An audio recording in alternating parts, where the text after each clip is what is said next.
D'après vous, qu'est-ce qui fait que c'est si difficile de s'abandonner à Dieu?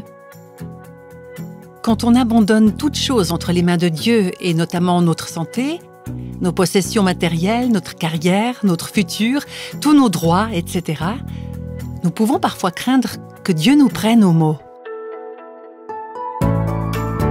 Vous écoutez Réveille nos cœurs.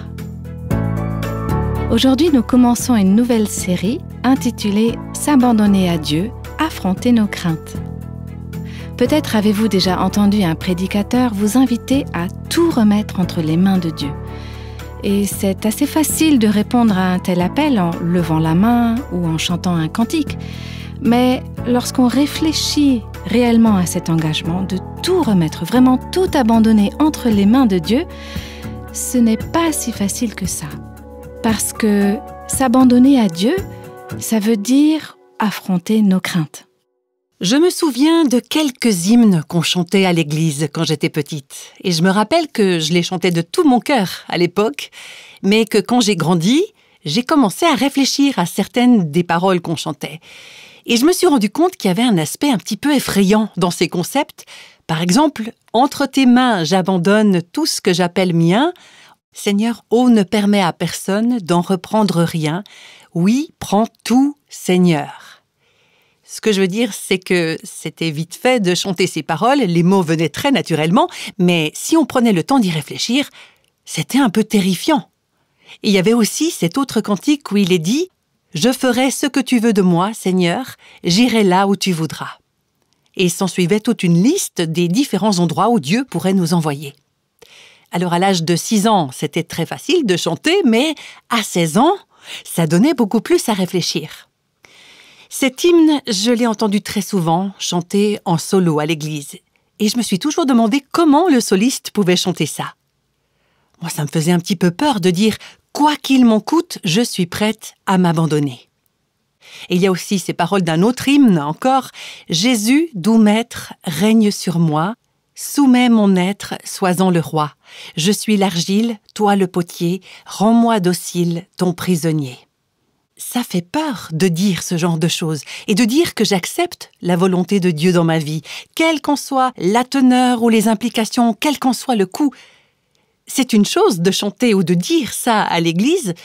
C'est plus difficile de faire des choix qui correspondent à la volonté de Dieu quand on se trouve dans une situation où on est en train d'essayer de découvrir ce que c'est que la volonté de Dieu. Est-ce qu'on veut vraiment que Dieu nous prenne au mot quand on prie ou quand on chante des paroles comme ça? Vous voyez, s'abandonner totalement à Christ, ça nous met face à la possibilité ou la réalité d'abandonner certaines des choses qui comptent le plus pour nous, ces choses qu'on considère comme les plus importantes dans notre vie. Notre tendance naturelle, c'est de s'accrocher très fort et essayer de protéger par tous les moyens ces choses sans lesquelles nous disons ne pas pouvoir vivre. Nous sommes donc réticents à tout abandonner.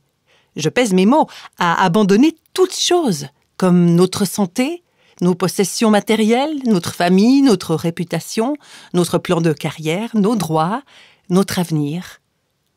Nous avons peur que Dieu nous prenne au mot et qu'il le fasse réellement. Ensuite, on peut imaginer que Dieu va nous retirer ces choses qu'on aime, ces choses dont on a besoin, et qu'il nous envoie le servir à l'autre bout du monde. On se dit... Si je m'abandonne à Dieu, il va me demander des choses intolérables, insupportables. Il pourrait me demander d'abandonner une chose ou une personne qui m'est très chère. Et je crois que pratiquement toutes nos peurs, en lien avec notre réticence à nous abandonner à Dieu, peuvent se classer en 4 catégories. Ces 4 catégories, ce sont les ressources, le plaisir, la protection et les relations personnelles. On va commencer par les ressources. Si j'abandonne tout à Dieu, est-ce que j'aurai ce dont j'ai besoin? Qu'est-ce qu'il arrivera si mon mari perd son travail? Peut-être que ma famille dépend de mon salaire. Et que se passera-t-il si je perds mon emploi? Est-ce qu'on peut se permettre d'avoir un autre enfant? Comment est-ce qu'on va payer pour ses études? Qu'est-ce qui va se passer en cas de crise économique? Est-ce qu'on va perdre tout l'argent qu'on a mis de côté? Et si mon mari meurt, est-ce que j'aurai assez pour vivre? Et si Dieu nous demande de donner nos économies pour la communauté ou pour une famille dans le besoin? Et si Dieu nous appelle à le servir à plein temps, comment est-ce qu'on va subvenir à nos besoins? Comment est-ce qu'on va payer nos factures? Est-ce que j'aurai assez de ressources? Voilà une des peurs qui nous tenaille. La seconde catégorie de peur concerne le plaisir. Est-ce que je serai heureuse si je m'abandonne complètement à la volonté de Dieu ou est-ce que je serai misérable? Est-ce que je pourrais faire ce qui me plaît? Et si Dieu me demande d'abandonner ma carrière, mon passe-temps favori, mon meilleur ami, ma meilleure amie ou mon plat préféré? Est-ce que Dieu veut que je persévère malgré un mariage difficile? Est-ce que je serai comblée si je lui abandonne complètement ma vie? Tout ça, ce sont des questions à propos du plaisir. Est-ce que je serai heureuse? Donc, première catégorie, est-ce que j'aurai assez de ressources? Deuxième catégorie, le plaisir, est-ce que je serai heureuse? Et la troisième catégorie regroupe les domaines qui sont liés à la protection. Mes proches et moi-même. Est-ce que nous sommes en sécurité? Est-ce que je serai en sécurité? Et mes enfants? Et mon mari? Et si mes enfants naissent avec un handicap physique ou mental? Et si quelqu'un abuse de mes enfants? Si j'ai un accident et que je reste handicapée? Et si j'attrape un cancer? Si je me fais cambrioler? Si Dieu décide de reprendre mon mari ou mes enfants? Et si mes enfants sont appelés sous les drapeaux ou comme missionnaires, est-ce qu'ils seront en sécurité? La protection. Est-ce que je serai en sécurité? Et pour les parents, les mères en particulier, c'est peut-être une question encore plus difficile. Est-ce que mes enfants et ma famille seront en sécurité? Et il y a aussi la quatrième catégorie, la question des relations personnelles. Ressources, plaisir, protection et pour finir, relations personnelles. Est-ce que mes besoins relationnels seront comblés si je m'abandonne pleinement à Dieu? Si je lui laisse les rênes de ma vie, qu'est-ce qu'il adviendra de mes besoins relationnels? Est-ce que je devrais les laisser tomber? Et si Dieu souhaite que je reste célibataire pour le restant de mes jours? Est-ce que je pourrais vivre sans sexe ni romantisme? Il y a beaucoup d'auditrices de Réveil nos cœurs qui sont célibataires et qui se posent ce genre de questions. Parce que c'est une chose d'être célibataire à 14 ans, c'est très différent lorsque c'est toujours le cas quand on a 44 ans, par exemple. Certaines de nos auditrices nous l'ont écrit, elles ont toutes les dispositions et la motivation pour suivre Christ, mais elles ont cette crainte qui les taraude. Si je remets vraiment tout à Dieu, est-ce qu'il me laissera avoir un mari? Et si mon conjoint ne m'aime pas vraiment? Et si je perds mon conjoint? Et si mon mari me quitte pour une autre femme? Et qu'est-ce qu'il arrivera s'il a une aventure avec une autre femme?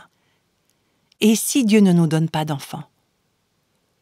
Alors, ok, je dis « Seigneur, je m'abandonne à toi ». Mais qu'est-ce qui se passe s'il ne nous donne pas d'enfants et qu'il ne nous bénit pas selon les désirs de notre cœur? Et si jamais mon mari est muté et que nous devons déménager de l'autre côté du pays et laisser derrière nous notre famille et tous nos amis? On est toujours en train de vouloir un peu garder la main, comme si on pouvait véritablement avoir le contrôle sur nos vies. Alors oui, elles sont là, ces peurs qui nous envahissent quand on doit s'abandonner. Ces peurs, elles sont naturelles. La peur de manquer, est-ce que j'aurai assez de ressources? La peur de ne pas être épanouie, est-ce que je serai heureuse? La peur de ne pas être protégée, mes proches et moi-même, est-ce que nous sommes en sécurité? Et les peurs à propos des relations personnelles, si je remets tout à Dieu, si je lui laisse le contrôle total, est-ce que mes besoins émotionnels et relationnels vont être pris en compte? Et plusieurs de ces craintes sont compréhensibles parce que certaines des choses qu'on redoute arrivent parfois. S'abandonner à Dieu, ce n'est pas une garantie qu'elles n'arriveront pas. Donc on s'accroche de toutes nos forces et on a peur de s'abandonner. Et comment faire face à ces peurs? On va en parler, bien sûr, aujourd'hui et dans les 2 prochains podcasts, mais j'aimerais insister sur le fait que le lâcher-prise est vraiment au cœur du problème. Il s'agit pour nous d'apprendre à connaître Dieu et de lui faire confiance. Il vous demande de lui laisser le contrôle de votre vie, donc il est important d'apprendre à le connaître pour pouvoir lui faire confiance. Depuis des années, j'aime beaucoup le verset 11 du psaume 9. « Ceux qui connaissent ton nom se confient en toi, car tu n'abandonnes pas ceux qui te cherchent, Éternel. » Est-ce que vous savez ce que ça veut dire? Connaître le nom de Dieu, c'est connaître son caractère. C'est savoir ce qu'il représente. Oui, c'est comme ça qu'on peut lui faire confiance. Notre capacité à abandonner notre vie à Dieu, elle est basée sur notre assurance, sur notre confiance et notre foi en lui. Elle est basée sur le fait qu'il est un Dieu digne de confiance. Il contrôle tout l'univers, il pourra gérer notre vie efficacement, on peut lui faire confiance. Il voit tout, il sait tout. Il ne fait jamais d'erreur et il ne se trompe jamais. On doit lui faire confiance. Non seulement il sait ce qui est le mieux pour l'univers et pour la planète Terre, mais il nous aime. Et il sait également ce qui sera le meilleur pour notre vie. Lorsqu'on apprend à le connaître, on commence à lui faire de plus en plus confiance. Et on réalise qu'il permettra que tout ce qui nous arrive serve à quelque chose dans notre vie. Ce n'est pas forcément dans notre intérêt immédiat, mais c'est toujours dans l'intérêt de son royaume éternel. Et ça, c'est ce qui compte le plus. Malheureusement, ça, on ne pourra pas le saisir, le comprendre et l'apprécier pleinement tant que nous serons dans cette vie. Aujourd'hui, nous devons nous accrocher par la foi au fait que Dieu est bon et qu'il opère toutes choses d'après le conseil de sa volonté. J'ai médité récemment sur ce verset 11 du premier chapitre de la lettre aux Éphésiens. Dieu a son plan, il a ses desseins, il gère toutes choses, c'est-à-dire tous les événements qui arrivent dans ma vie. Par exemple, les choses qui m'embêtent, les gens qui m'ennuient, les situations problématiques. Dieu gère toutes ces choses d'après le conseil de sa volonté. Vous connaissez peut-être aussi le verset 2 de Romains 12 qui dit que la volonté de Dieu est bonne, agréable et parfaite. Quelqu'un a dit, c'est pas la première fois que je le cite, que la volonté de Dieu, c'est exactement ce que vous et moi on choisirait si on savait tout ce que Dieu sait. La volonté de Dieu est bonne, agréable et parfaite. Voilà pourquoi c'est important d'apprendre à connaître Dieu, apprendre à connaître son caractère, à connaître son cœur, à connaître ses voies, à connaître sa parole, parce qu'il existe une promesse biblique pour tout ce qui nous fait peur quand il s'agit de s'abandonner à Dieu. Et ce sont ces promesses qui vous aideront à avancer et à voir le bout du tunnel quand vous vous retrouverez enserré, tenaillé par la peur. Alors apprenez à connaître la grâce de Dieu. Elle se montrera toujours suffisante, quel que soit votre besoin. Sa grâce vous suffit. Qu'il s'agisse de votre conjoint, de votre enfant, de votre travail, d'une situation qui vous pose problème, de ce qui se passe dans votre église peut-être, d'un événement insupportable, peu importe, la grâce de Dieu est suffisante pour vous, quelle que soit votre situation. Puisque nous avons Dieu et ses promesses, puisque nous pouvons nous réclamer de sa grâce, nous pouvons nous décharger de nos peurs sur lui. Donc on peut desserrer nos poings et lâcher tout doucement ces choses qu'on pense indispensables. On peut tout remettre entre les mains de Dieu. On peut ouvrir nos cœurs à sa volonté et laisser nos craintes derrière nous. Oui, nous pouvons lui laisser les rênes de notre vie parce que nous savons qu'il s'en occupera bien de notre vie et que sa grâce nous suffit. Vous savez, quand j'étais enfant, j'aimais bien visiter les musées de cire. Est-ce que vous en avez déjà visité un ? C'est assez amusant, il y a vraiment tous ces moulages en cire, des personnes célèbres, des personnages historiques, des politiciens, etc. Et tous ces mannequins ont l'air vraiment très, très vrais. Et quand on est un peu loin d'eux, on se dit « Ah mais c'est des vraies personnes !» Et quand on s'approche un peu, on se dit « Ah non, non, non, c'est pas le cas !» Et quelquefois, quand on lit la Bible, je pense qu'on voit les personnages un peu comme si c'était des mannequins dans un musée de cire. Alors on admire leur foi et leur parcours spirituel, Mais on oublie que ce sont aussi des humains qui ont dû faire face à de vrais problèmes dans leur vie. Si on prend Abraham et Sarah, par exemple, on les voit comme des super-héros, des héros de la foi, et c'est vrai. Mais ceci dit, ils ont aussi connu les mêmes peurs et les mêmes combats que nous. Et pour développer leur relation avec Dieu, ils ont dû renouveler leur abandon à Dieu. Une fois que Sarah et Abraham avaient remis une chose entre ses mains, c'est comme si Dieu en demandait une autre. Et pour pouvoir s'abandonner ainsi, Abraham et Sarah devaient lui laisser les rênes de leur vie, mettre leurs préférences de côté et faire confiance à un Dieu qu'ils ne pouvaient pas voir de leurs propres yeux. Prenez un moment pour réfléchir à leur arrière-plan. Ils avaient tous les deux grandi dans une culture idolâtre où rien, absolument rien, ne pouvait inspirer ni nourrir leur foi. Je veux dire qu'ils n'avaient pas d'études bibliques, ils n'avaient pas la louange, ils n'avaient pas de CD ou de playlist de musique chrétienne, pas d'église, pas de fraternité chrétienne, rien. Et quand un Dieu invisible et inconnu vient trouver Abraham pour lui parler, qu'il l'invite à laisser derrière lui tout ce qui lui était cher et toute sa vie, eh bien, Abraham et Sarah ont dû faire un choix, rester ou partir. Et pour faire ce choix, ils ont dû peser le pour et le contre quant au fait de s'abandonner à Dieu. Moi, je suis convaincue qu'ils connaissaient les mêmes peurs que nous. Comment ils allaient subvenir à leurs besoins?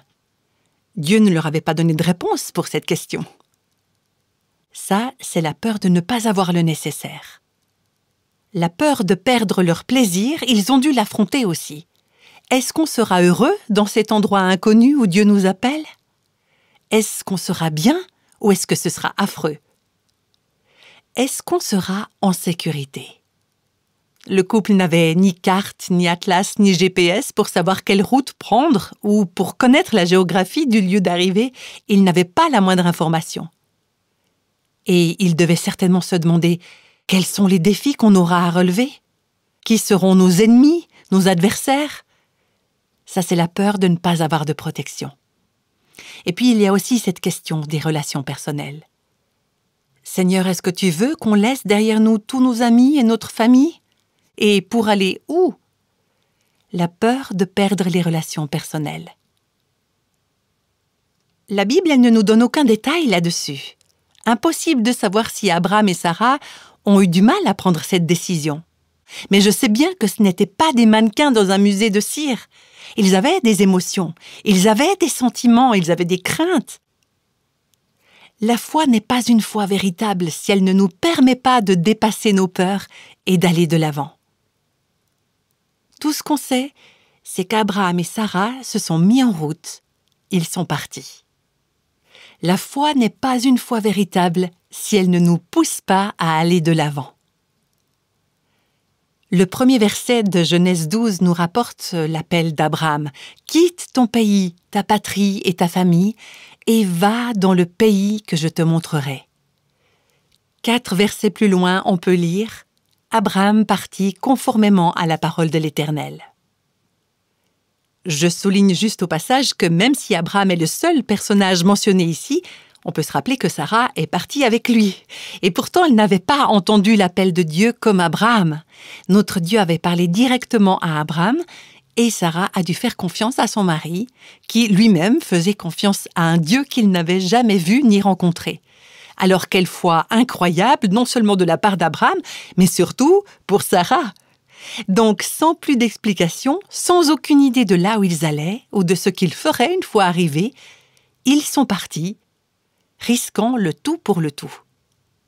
Ils se sont jetés dans les bras de la Providence et ils ont pris la route. Dieu a dit « Partez » et ils sont partis. Vous savez ce qu'ils ont fait là? Ils ont manifesté leur amitié pour Dieu. Ils ont montré qu'ils avaient choisi de lui faire confiance à lui plutôt qu'aux hommes et de s'attacher à lui plutôt qu'aux liens familiaux, terrestres et à leur sécurité. Et puis, il y a encore quelque chose d'important. Dieu leur avait fait de grandes promesses. Il leur avait dit qu'il les conduirait dans un pays fertile où leur descendance deviendrait une grande nation, tellement grande qu'on ne pourrait pas les compter. Et quand vous lisez cette histoire dans la Genèse, rappelez-vous que pendant plus de 25 ans, Abraham et Sarah n'ont pas eu le moindre petit indice que cette promesse de Dieu se réaliserait vraiment. Ils avaient reçu la promesse, et puis ensuite, il y a eu cette longue, très longue période d'attente. Dans le Nouveau Testament, au chapitre 7 du livre des Actes, on nous parle de la vie d'Abraham et Sarah, et on nous dit que ça a vraiment mis leur foi à l'épreuve. Au verset 5, on lit qu'Abraham n'avait aucun héritage et aucun enfant. Donc Dieu avait promis un pays et un enfant. Pourtant, tous les deux, ils ont dû passer 25 ans de nomadisme et sans le fils qui leur avait été promis. Et ils ont quand même continué leur route, même s'ils ont eu quelques moments de défaillance dans leur foi. Et moi, je suis très heureuse que la Bible en parle, parce que c'est très encourageant de voir comment, malgré tout, Dieu les a soutenus et les a fortifiés. Ils sont allés de l'avant par la foi. Abraham et Sarah se sont abandonnés à Dieu pour suivre ses plans, mais ils n'avaient aucune garantie tangible que cette stratégie serait payante. Je crois que c'est une bonne illustration de l'abandon à Dieu. C'est de partir quand Dieu dit « pars ». C'est de donner lorsque Dieu dit « donne ». C'est de s'abandonner quand Dieu dit « abandonne-toi ». Et quelquefois, c'est impossible de voir le dénouement déjà au moment où l'on s'abandonne. Il n'y a pas de preuve visible, tangible. Dieu vous dit peut-être « continue d'aimer ton mari ». Et vous, vous répondez « mais Seigneur, ça fait 25 ans ». Et il dit « continue, accroche-toi à moi, accroche-toi à mes promesses et remets ta vie entre mes mains, quelle que soit l'issue ». Même quand on ne peut pas voir le dénouement, notre obéissance vaut la peine. Il faut continuer. Même si Abraham et Sarah ne pouvaient pas voir l'issue, même si la promesse avait l'air de mettre des années à se réaliser, ils ont tous deux placé leur confiance en Dieu. Ils l'ont cru sur parole. Ils ont parié sur les promesses de Dieu et ils ont tout mis en jeu. Leur vie, leur sécurité, leur avenir, etc. Ils ont cru que Dieu est réel et qu'il tient parole. C'est là-dessus que reposait leur foi. Et c'est ça qui motivait leur abandon répété entre les mains de Dieu. C'était leur foi dans le caractère de Dieu et en ses promesses qui a permis à Abraham et Sarah d'accepter de vivre comme des nomades sous des tentes pendant plus de 25 ans. Et dire qu'on pense que notre maison est en désordre ou qu'il faudrait prendre le temps de rénover ou l'arranger, et dire qu'on se plaint aussi parfois d'avoir trop déménagé. On parle souvent d'Abraham comme un homme de foi, mais c'est bon de se rappeler que pendant ces 25 ans, Sarah a montré au moins autant de foi que son mari. Ils habitaient sous tente, ils voyageaient sans cesse et se posaient jamais très longtemps quelque part, mais comme ils faisaient confiance aux promesses de Dieu, ils étaient prêts à faire ces sacrifices jusqu'à ce que ces promesses soient accomplies. La lettre aux Hébreux, chapitre 11, nous dit que c'est par la foi qu'Abraham est venu s'installer dans le pays promis comme dans un pays étranger. Il y a habité sous des tentes, ainsi qu'Isaac et Jacob, les co-héritiers de la même promesse, car il attendait la cité qui a de solides fondations, celle dont Dieu est l'architecte et le constructeur. Dieu leur avait promis quelque chose de permanent, quelque chose de durable, quelque chose d'éternel. Et ils étaient prêts à accepter ce style de vie nomade pendant toutes ces années parce que leurs yeux étaient fixés sur ce qui allait arriver. C'est la foi dans les promesses de Dieu qui les a aidés à persévérer pendant toutes ces années d'infertilité, toutes ces années où leurs aspirations avaient l'air d'être vaines. Dieu leur avait promis une descendance et la Bible nous dit dans Hébreux 11, verset 11, que Sarah a cru à la fidélité de celui qui avait fait la promesse. Oui, il y avait bien des moments où elle était incrédule et où elle a perdu sa confiance en Dieu, et elle a fait des choses un peu idiotes. Mais la plupart du temps, elle a considéré que Dieu était fidèle. Il avait promis, et donc elle savait que d'une manière ou d'une autre, il accomplirait sa promesse. C'était grâce à la foi dans les promesses de Dieu qu'Abraham et Sarah ont pu accepter de remettre cet enfant de la promesse, ce fils tant attendu, entre les mains de Dieu au moment du sacrifice d'Isaac. Ils se sont dit « Dieu a promis, il est fidèle, il doit savoir ce qu'il fait. » Et eux, ils ne savaient pas tout ce que nous, on sait aujourd'hui. Nous, on peut lire le récit de leur histoire. Aujourd'hui, c'est grâce à leur expérience et à celle de tant d'autres personnes dans la Bible qu'on peut avoir le meilleur aperçu de la façon dont Dieu travaille. Notre Dieu a été mis à l'épreuve. Il a prouvé que son caractère, son cœur et sa fidélité sont infaillibles depuis des milliers d'années. Mais Abraham et Sarah, ils n'avaient pas ce recul. Pourtant, ça ne les a pas empêchés de lui faire confiance. Dieu s'est révélé à eux pour les encourager. Par exemple, dans le premier verset de Genèse 15, « Abraham, n'aie pas peur, je suis ton bouclier, et ta récompense sera très grande. » Qu'est-ce que Dieu est en train de dire à Abraham là? J'aimerais juste situer le contexte. Ça arrive au moment où Abraham est menacé par un roi ennemi, et Dieu le rassure. « Je suis ta protection, je prends soin de toi. Avec moi, tu auras tout ce dont tu as besoin. Alors tu peux me faire confiance.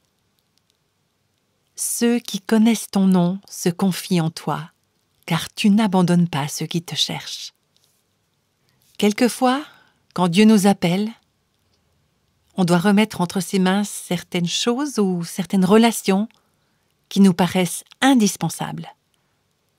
Des possessions matérielles, un travail, une promotion, la santé, un conjoint, un enfant, le respect ou l'amitié d'une personne qui nous est chère. Mais par-dessus tout, c'est le caractère de Dieu, c'est sa promesse. « Je suis ton bouclier, je prends soin de toi, et ta récompense sera très grande. » Voilà ce qui nous libère de nos peurs et qui nous aide à aller de l'avant par la foi, en nous abandonnant à Dieu de tout notre cœur. J'aimerais prier avec vous pour terminer. Seigneur, merci de nous avoir transmis l'histoire d'Abraham et Sarah. Merci pour ce couple extraordinaire qui a toujours cru en tes promesses, contre toute attente. Même si tout autour d'eux laissait penser que ce que tu avais promis n'allait pas se réaliser, ils ont choisi de croire en toi.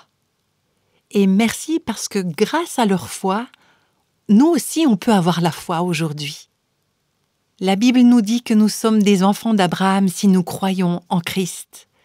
Alors je prie pour que tu nous aides à mieux te connaître, à te faire confiance et à faire le pas de la foi pour obéir à ta volonté.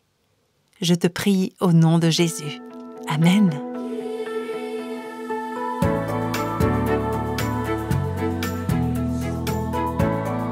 Tous les extraits de la Bible sont tirés de la version second 21. Réveille nos cœurs est le ministère francophone de Revive Our Hearts avec Nancy DeMoss Wolgemuth. Avec les voix de Christine Raymond et Jeannette Kosman.